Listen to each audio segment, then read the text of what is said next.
Jour 14. Comment vous allez les gars? Alors pour cette nouvelle vidéo, aujourd'hui on va voir un petit peu une pratique que j'utilise énormément pour mon trading. Donc c'est une pratique que je vous ai parlé dans la dernière vidéo pour ceux qui l'ont vu. C'est ce qu'on appelle les affirmations négatives. Et donc c'est une pratique que j'utilise principalement dans la vie de tous les jours pour mes bienfaits personnels, etc., pour des bienfaits propres à moi-même. Mais j'utilise aussi ça dans mon trading depuis quelques temps maintenant. Ça va faire peut-être 3 semaines, un mois que j'ai implémenté ça. Donc c'est assez récent et je vais vous partager un petit peu quelles sont mes stratégies de ça pour faire ça, quelles sont les conséquences de ça, etc. Donc pour ceux qui ne savent pas de quoi je parle, c'est une pratique. Alors c'est une pratique que les stoïciens utilisaient. Ça remonte à 200 ans avant Jésus-Christ, donc c'est une pratique qui date énormément. C'est ce qu'on appelle en fait les affirmations négatives. En gros, c'est quoi? C'est le fait de se dire des affirmations négatives ou de se les visualiser, peu importe. Vous pouvez faire les deux, hein. Vous pouvez vous visualiser en train d'avoir des affirmations négatives, enfin, d'avoir des choses négatives dans votre vie. Et ça va vous permettre en fait d'avoir plusieurs choses. Premièrement, il y a une chose qui n'est pas forcément reliée avec le trading, mais ça va vous permettre d'avoir un sentiment de gratitude. Donc là, c'est pas forcément en rapport avec le trading, parce que bon, là pour le trading, je vais surtout parler des pertes et des gains, parce que c'est un petit peu ça le fardeau de tous les traders qui redoutent.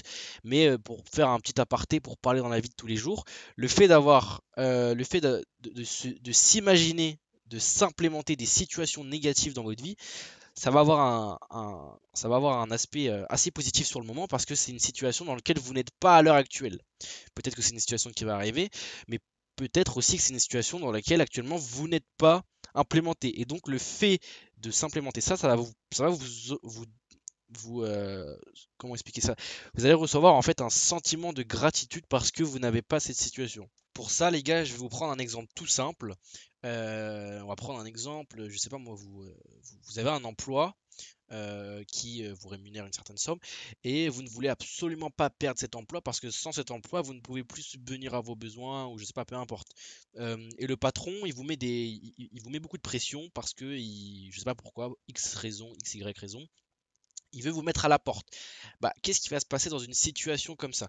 Dans une situation où il y a une pression et vous avez un emploi que vous ne voulez pas perdre et votre patron, lui, justement, il veut vous faire sauter, en fait, entre guillemets, bah, il va y avoir différents cas de figure. Il va y avoir déjà le premier que moi je ne ferai pas, mais on va prendre un exemple que vous avez un ami qui est au courant de votre situation et votre ami il va essayer de vous rassurer au maximum en vous disant mais non, t'inquiète pas, t'es le meilleur, tu perdras pas ton emploi, t'es vraiment le meilleur.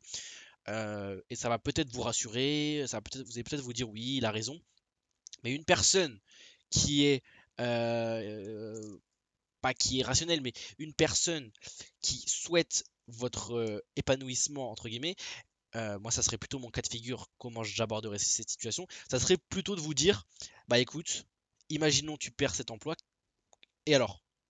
Et alors? Et vous allez certainement me répondre, bah que vous avez besoin d'argent, que nanani, que patati, je sais pas quoi.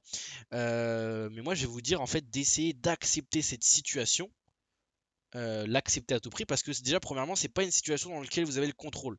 Vous n'êtes pas en contrôle de la parole de votre patron. Ce que le patron dit, ce que le patron décide, ce n'est pas dans votre contrôle. Votre contrôle, vous, c'est d'être j'allais dire un bon salarié, j'allais dire un bon toutou, mais non, c'est le salariat, il faut y passer pour comprendre que c'est pas forcément la chose que nous, en tout cas moi j'aspire, mais votre contrôle, vous ce que vous contrôlez, c'est quoi? C'est le fait d'être un bon employé, d'être etc. Mais si jamais vous êtes dans une situation comme ça où vous n'avez pas le contrôle, vous devez simplement l'accepter. Et moi, ce que je vous dirais, ça serait de faire de l'affirmation négative en enfin de la visualisation négative plutôt, en vous imprégnant cette situation. Et donc les conséquences de ça, qu'est-ce que vous allez recevoir? Bah déjà premièrement, vous allez être gratifiant parce que c'est une situation qui n'est pas encore arrivée. Vous avez encore ce poste. Et deuxièmement, bah, au pire, ça arrive, bah, vous allez essayer de rebondir, vous allez essayer de retrouver un emploi, etc. Donc en fait, c'est vraiment quelque chose qui est très pratique dans la vie de tous les jours. Tiens, je vais vous prendre un deuxième exemple qui, lui, est un peu plus extrême, on va dire. c'est un exemple que même moi, enfin, toute personne devrait essayer d'adopter. On va prendre le cas d'un décès d'un de nos proches, donc c'est la chose un peu qu'on redoute le plus. En tout cas pour moi, ça serait donc le fait d'avoir un décès. Ce qu'il faut faire déjà premièrement, ce qu'il faut comprendre, c'est que c'est quelque chose qui est naturel, c'est un peu dur à dire, mais c'est naturel, ça fait partie de la vie.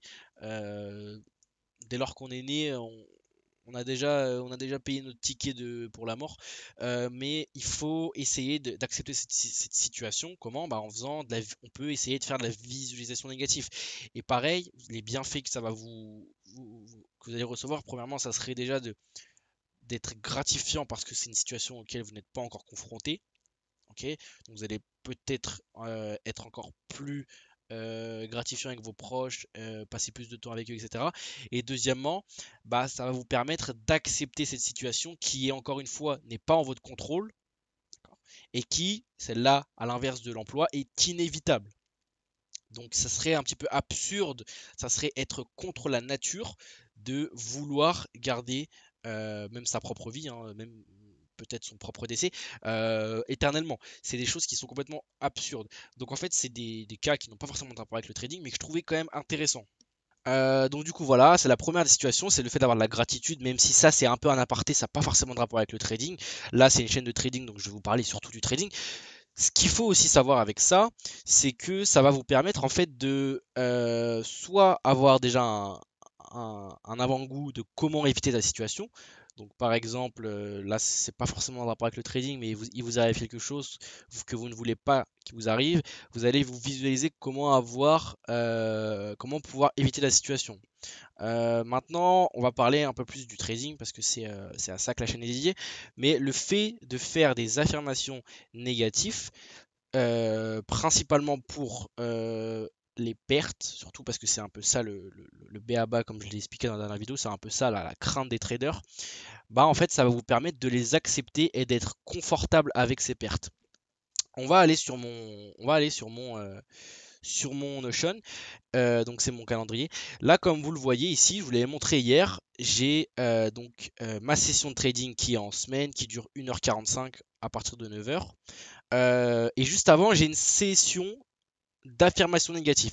Et le fait de faire ma session d'affirmation négative juste avant ma session de trading, en fait, ça va me permettre déjà de me visualiser toute ma session de trading parce que c'est durant cette session-là que je vais potentiellement faire des achats, intervenir sur les marchés et je vais donc pouvoir avoir un certain recul de me dire ok, si jamais je prends un stop loss, comment je peux y faire face, tout simplement en me visualisant y faire face, en me visualisant voir ce stop loss et avoir une situation adéquate à ce stop loss.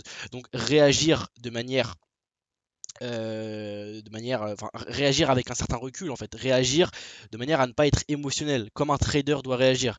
Donc voilà. Maintenant, pour vous parler un petit peu de mon cas, donc moi comme vous le savez, je suis en propre firme, et là c'est étant donné que c'est quand même quelque chose qui est assez récent pour moi, que j'ai implémenté depuis maintenant 3 semaines, on va dire, vraiment début du mois là, début 2024, j'ai commencé à implémenter ça. J'utilise ça pour ma situation actuelle. Et ma situation actuelle actuellement, qu'est-ce que c'est? C'est donc ma propre firme. Donc comme vous le savez, peut-être je suis en propre firme actuellement, je suis en phase 2 et je suis en drawdown. Et en fait, à chaque début de session, plutôt que de me visualiser en train de prendre des stop loss, parce que maintenant c'est vrai que c'est quelque chose que j'arrive à accepter, les stop loss, j'ai un plan de trading, etc. De toute façon, je vais vous en reparler un petit peu du plan de trading qui est votre bouclier face au stop loss, mais j'arrive beaucoup plus à accepter les pertes qu'il y a 6 mois, 1 an. Euh, mais j'utilise surtout ça pour ma situation parce que c'est plutôt une situation financière derrière. C'est-à-dire que je suis dans ma propre firme, je suis actuellement en drawdown. Quelle serait la pire des choses pour moi qui puisse arriver? Ça serait de perdre la propre firme. Donc en gros, ça serait d'atteindre soit le drawdown maximum, soit le drawdown journalier maximum qui est de 5%. Du coup, je me visualise chaque jour en train de perdre la propre firme et d'y faire face. Donc, en fait, de me dire, d'accord, j'ai perdu la propre firme, ok, mais c'est pas forcément quelque chose de grave parce que j'ai appris de cette propre firme. J'ai appris que ce soit sur le plan sur le marché ou même psychologiquement. Et donc, c'est vraiment moi une situation que j'utilise personnellement actuellement de manière assez récurrente, hein. De toute façon, c'est tous les jours avant ma session de trading. Mais du coup, ça va vous permettre, premièrement, d'accepter plus facilement les pertes, donc les stop loss, pour ceux qui débutent évidemment, pour ceux qui n'ont pas de plan de trading et pour ceux qui n'ont pas de track record, parce que en réalité, ce que je fais là, la session d'affirmation négative avant ma session de trading, je vais le dire, c'est quand vous n'avez pas forcément de backtesting et de plan de trading, même si c'est un peu le truc obligatoire d'avoir un plan de trading pour un trader, son journal de bord. Mais on commence tous on a tous commencé à un moment ou à un autre, et quand on commence, bah, on n'a pas les ressources nécessaires pour savoir si notre stratégie elle est rentable. Mais dès lors qu'on va faire un certain backtesting, je recommande au moins 6 mois de backtesting sur les marchés, voire un an, c'est l'idéal. Moi, je suis en train d'essayer de faire, enfin, je suis en train de faire un an de backtesting actuellement. Là, je suis à peu près à 6 mois. Je suis à peu près à 6 mois. Mais au bout de un an, je vais avoir les résultats de savoir si je suis rentable ou pas. Et si je suis rentable. Donc si j'ai réussi à dégager sur mon journal de trading, il y a écrit plus quelque chose, donc plus 1, plus 10, plus 20, plus 40%, peu importe. Et bien dans ce cas, j'aurai cette espèce de bouclier pour me protéger, de savoir en fait que même si je prends des drawdowns, même si je perds des stop loss, même si je prends des stop loss, bah je suis rentable. Donc en fait, ça va me conforter encore plus pour pouvoir accepter les pertes. Mais donc le fait de faire la négation, enfin l'affirmation négative en début de session, ça c'est pour l'accepter sur le moment. Pour ceux qui avaient vu ma dernière vidéo, je vous avais parlé un petit peu de l'expérience que j'avais eue avec mon prof de maths, enfin mon prof de maths, avec mon bac, où je vous avais expliqué que j'étais pas très bon en maths, et clairement, j'étais vraiment, enfin, je me débrouillais, mais j'étais vraiment pas, je puais la merde, enfin je sais pas que je puais la merde, mais j'étais pas ouf quoi, j'avais un niveau lambda. Et au final, j'ai réussi en fait à le faire, à avoir une bonne note au bac de maths grâce à l'inverse aux affirmations positives. Ça, je vous en reparlerai dans une autre vidéo. Bah, c'est des choses en fait où je me suis dit purée, ça marche, etc. Donc, je vais essayer d'implémenter ça dans mon trading. Donc voilà, je pense que je vous ai un petit peu parlé de tout ce qui était par rapport aux affirmations négatives. Donc, le fait de s'implémenter une situation dans lequel vous n'êtes pas encore actuellement, ça va vous permettre, premièrement, d'avoir de la gratitude pour la situation dans laquelle vous êtes actuellement, parce que c'est une situation qui sera beaucoup plus naturellement positive, contrairement à celle que vous redoutez. Ok. Euh, c'est la première chose. Ça va aussi vous permettre en fait d'essayer de faire face à cette situation, de l'accepter. Donc là, pour les stop loss, pouvoir accepter les pertes, pouvoir accepter des séries de drawdown, pouvoir accepter le FOMO, toutes ces choses négatives qui font partie d'un trader, tout simplement. Et ça va aussi vous permettre de trouver des solutions à ça en fait en avance, même si pour les stop loss, il n'y a pas réellement de solution. Les seules solutions qui vont être pour les stop loss, ça va être de mettre le maximum de probabilité dans votre côté en fait. Donc essayez de trader la tendance weekly, trader la même tendance en 4 heures en H1, avoir le maximum de confirmation, avoir des biais fondamentaux, etc. Enfin, toutes ces choses-là, toute l'analyse technique dans lequel je ferai des vidéos pour vous détailler un petit peu. Mais c'est un petit peu ça qui, moi, me permet d'avoir un trading beaucoup plus souple et beaucoup plus sain. Surtout parce que pour vous donner un peu l'expérience, moi il y a un an j'avais des propres firmes que j'ai cramé et je comprenais pas pourquoi. Parce que en démo j'étais rentable, j'étais très rentable en démo, etc. Il n'y a pas de souci. Et dès que je passais en propre firme, je perdais, je faisais des séries de redonnes et ça m'arrange du fou. Et en fait, il y avait vraiment déjà des biais de la tendance. J'essayais beaucoup de trader la tendance, contre la tendance, j'overtradais toutes ces choses-là. Et surtout aussi, je n'acceptais pas les pertes en fait. C'est-à-dire qu'il faut accepter, c'est inévitable. Maintenant, je pense que les gars, on va passer un petit peu on va passer sur mon journal de trading de propre firme. Donc ça, c'est mon journal de trading propre firme en 2023. Et comme vous le voyez, il y a beaucoup de stop loss, beaucoup de TP, etc. Donc ce journal-là, je l'ai tenu durant toute la phase 1 de ma propre firme et un petit peu de la phase 2. Mais je vais vous montrer un petit peu des opportunités qui ont stop loss. Et vous allez voir qu'en fait, la plupart de mes stop loss qu'il y a ici, là, dans mon journal de trading, ils ont une logique rationnelle, parce que souvent on se dit que les stop loss ne sont pas forcément rationnels, mais la plupart des stop loss que j'ai ici ont une logique rationnelle. Alors, la première opportunité que j'ai envie de vous montrer, c'est NZD USD. Donc NZD-USD, dollar néo-zélandais face au dollar américain. Je vais m'y trouver. Donc le prix, donc la prise de position, c'était ça. On voit que sur du weekly, on est en train de revenir sur une résistance oblique. On avait le prix qui était dans une belle tendance baissière. Il n'y a pas de souci sur ça. J'ai tradé la tendance weekly. Ok. Maintenant, ce qu'on voit sur du 1 heure, c'est qu'il y avait une consolidation à la hausse, donc il y avait une tendance haussière. Donc déjà, là, je l'ai pas mis, mais en gros, je n'ai pas tradé la double tendance. Ce que j'appelle double tendance, c'est trader la tendance weekly, donc là, c'est validé. Et la tendance H4, voire H1. Donc en fait, avoir le même biais sur les deux tendances. Donc là, on voit hein, que la tendance weekly, elle est respectée, il n'y a pas de souci. La tendance H1 à l'inverse, on voit que c'était une tendance haussière. Au final, j'avais mes confirmations. Donc là, je me doute que j'avais du coup une divergence sur le RSI, une cassure de trendline, un retest sur les moyennes mobiles, etc. Bref, toutes mes confluences. Et ce qu'on voit au final, c'est qu'après le prix, j'ai pris mon stop loss. Mais ce qu'il faut comprendre dans cette opportunité, donc déjà, c'est une opportunité où il y avait un biais fondamental très important parce qu'on est sur le dollar américain. Le biais, on va aller sur mon TradingView pour voir ça. Le biais qu'il y avait sur cette paire, c'était donc en fait déjà il faut comprendre que quand on prend une opportunité, qu'est-ce qu'on cherche à faire sur le forex? Là, ce que je cherchais à faire, c'était de vendre du dollar néo-zélandais pour acheter du dollar américain.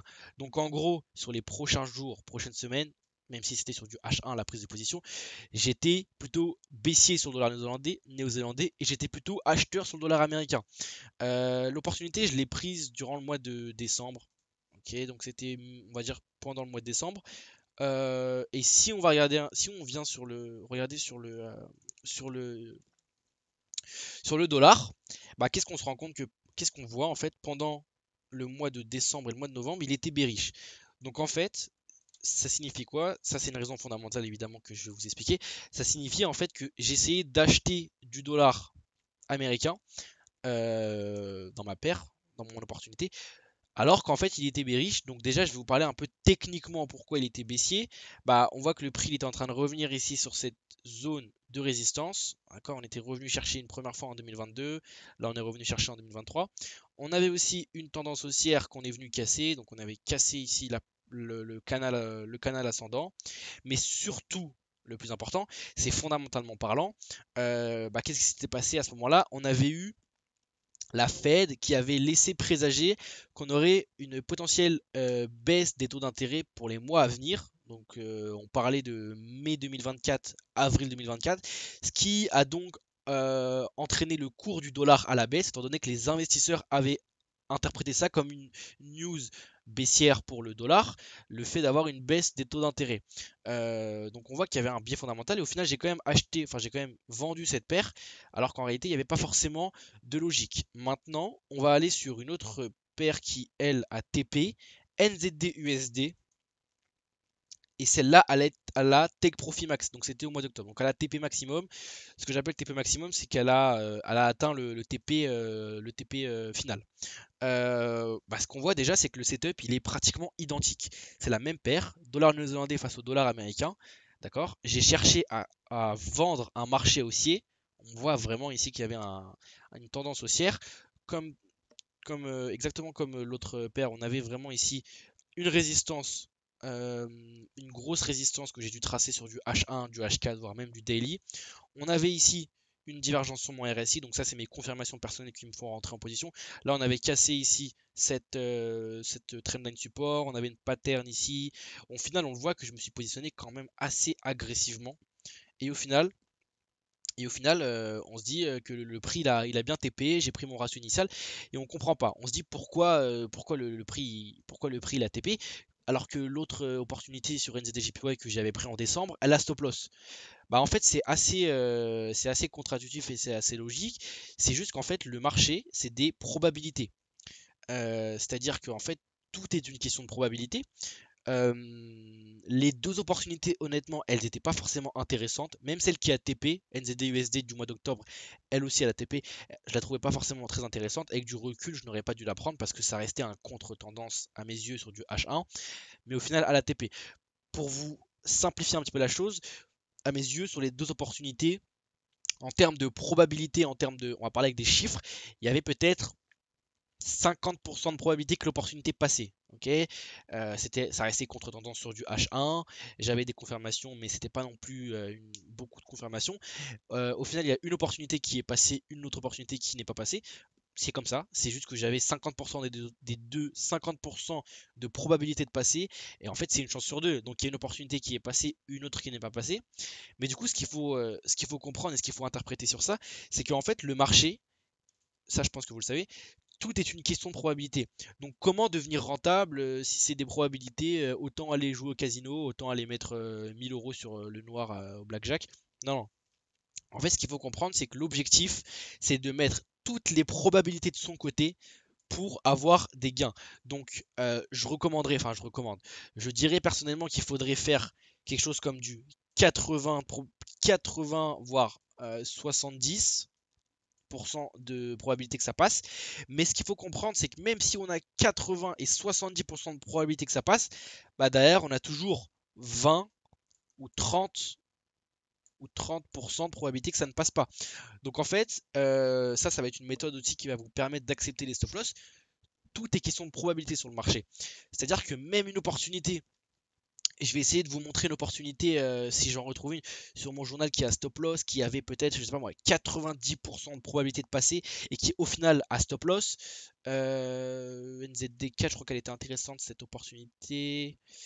Euh, non, elle n'était pas si intéressante que ça. Au final, elle a stop loss, mais on voit que c'était un contre-tendance. On va plutôt faire l'inverse, on va plutôt faire une opportunité qui a TP. Donc on avait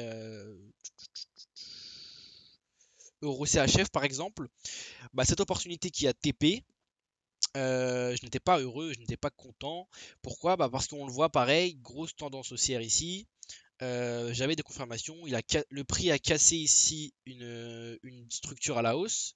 Cette structure, ce canal ascendant ici, il la casse à la hausse, enfin à la baisse plutôt.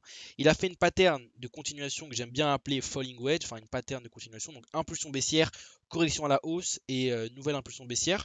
Il a corrigé sur un niveau Fibo, le 61,8. Il a cassé cette pattern ici. Il avait une divergence sur le RSI. Bref, j'avais des confirmations de rentrée. Le prix, il a commencé à partir dans le mauvais sens. Et ensuite, le prix, il a commencé à se retourner, il a commencé à bien partir. Et au final, le prix, vous voyez, ça a été une explosion, ça a été un catalyseur, ça a été, bref, ça a TP et même il y a eu vraiment plus que espéré. Au final, moi j'ai pris mon TP, mais on voit que le prix il a continué sa baisse. Bah, ce qu'il faut comprendre sur cette opportunité-là que j'ai saisie, c'est que cette opportunité-là a été pas si mauvaise que ça en soi, c'est juste que c'était un contre-tendance. Donc en termes de probabilité, j'avais réduit mes probabilités de prendre un stop loss. Et enfin, j'avais augmenté plutôt mes probabilités de prendre un stop loss et j'avais réduit mes probabilités de prendre un TP. Mais au final, le prix, il a quand même TP. Donc vous allez vous dire, mais c'est bizarre, pourquoi il TP si tu prends un contre-tendance, si tu prends pas la tendance? Bah en fait, tout est une question de probabilité. Et je vais aussi vous parler un peu du money management qui est très important pour un trader. Mais en fait, l'objectif, ce n'est pas que de prendre des tendances. Vous pouvez prendre des contre-tendances uniquement si, premièrement, ça respecte votre plan et si, deuxièmement, vous avez un gain, un ratio qui peut être intéressant. Et surtout, en fait, si vous avez conscience, il faut avoir conscience que bah, cette opportunité-là, elle peut stop loss et à la même. Enfin, de toute façon, toutes les opportunités peuvent stop loss. D'accord? Même l'opportunité à 90% de succès, elle peut stop loss. Il y a toujours 10%. Mais avoir plus conscience, maximiser sa confiance sur une opportunité en contre-tendance pour se dire, ok, je vais la prendre. J'ai envie de la prendre. Mon plan me dit que je peux la prendre. Mais il faut faire attention à ça. Comment faire attention? Notamment avec le money management, ça je vous en parlerai. Et surtout aussi avec le trailing agressif, donc le fait de trail sa position, le fait de manager sa position de manière beaucoup plus agressive. Mais en tout cas, ce qu'il faut vraiment saisir un petit peu sur le marché, c'est que tout est une question de probabilité. Donc en fait, quand vous avez quand vous avez en fait quand vous avez en fait une opportunité que vous voulez prendre, peu importe que ce soit une opportunité qui TP, qui break even, qui stop loss, qui BE ou peu importe, bah c'est des pourcentages de succès. Et ça peut aussi être une astuce qui peut vous aider en fait à relativiser votre situation, de vous dire que bon, vous n'êtes en aucun cas sur le contrôle. Votre job à vous, c'est d'analyser le marché, de mettre toutes les probabilités de votre côté et de prendre l'opportunité si elle rentre dans votre plan de trading. C'est ça votre job. Votre job, ce n'est pas de se dire oui, cette opportunité-là, elle va TP, oui, celle-là, elle va stop loss. Ce n'est pas votre job. Ça, c'est le job de personne. C'est le job des personnes qui ont une boule de cristal. Votre job, c'est de maximiser les probabilités pour pouvoir faire du gain. Et donc, quand vous prenez des stop loss, il ne faut pas se dire ah non, j'ai pris un stop loss, je suis affecté émotionnellement, etc. Pourquoi j'ai pris un stop loss? Il faut surtout se dire bah j'avais 30% de probabilité d'échouer, 40%, 60%, 90% de probabilité de prendre un stop loss. Je l'ai tenté. C'est comme ça, c'est aussi simple que ça. Il faut vraiment comprendre en fait que tout est une question de probabilité sur le marché.